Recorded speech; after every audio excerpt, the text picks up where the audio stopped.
বাচ্চারা, উনি আমাদের স্কুলের অনেক পুরনো একজন টিচার। উনি ফুরফুরি নগরে একটা কাজে এসেছেন, তাই আমি ভাবলাম সবাই উনার সাথে একদিন কাটাবে, তাহলে তোমরা অনেক কিছু শিখতে পারবে। এবার সবাই টিচারকে গুড মর্নিং বলো। Good morning sir. Good morning বাচ্চারা, বসে পড়ো। আপনি এত বছর পর এখানে এসেছেন। স্কুলে আরো অনেক বাচ্চা আছে যারা আপনার ক্লাস অ্যাটেন্ড করতে চায়। আপনি পারমিশন দিলে ওদের ডাকতে পারি। হ্যাঁ হ্যাঁ, বাচ্চাদের জন্য তো জ্ঞানের দুয়ার সবসময় খোলা থাকা উচিত। চলে এসো বাচ্চারা।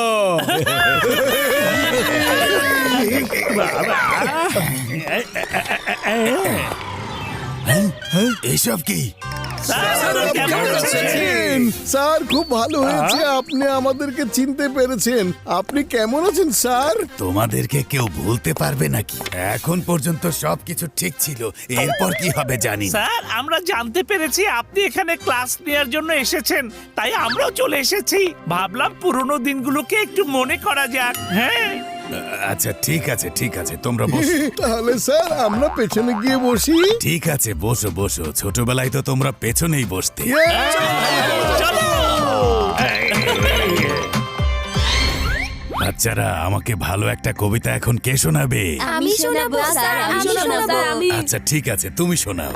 বান্টি বাবলি গেল পাহাড়ে পানি আনতে ঝর্ণার ধারে, হঠাৎ করে পিছলে গেল পা, নিচে পড়লো দুই বন্ধু আর স্যার, আমার এ বিষয়ে একটা প্রশ্ন আছে।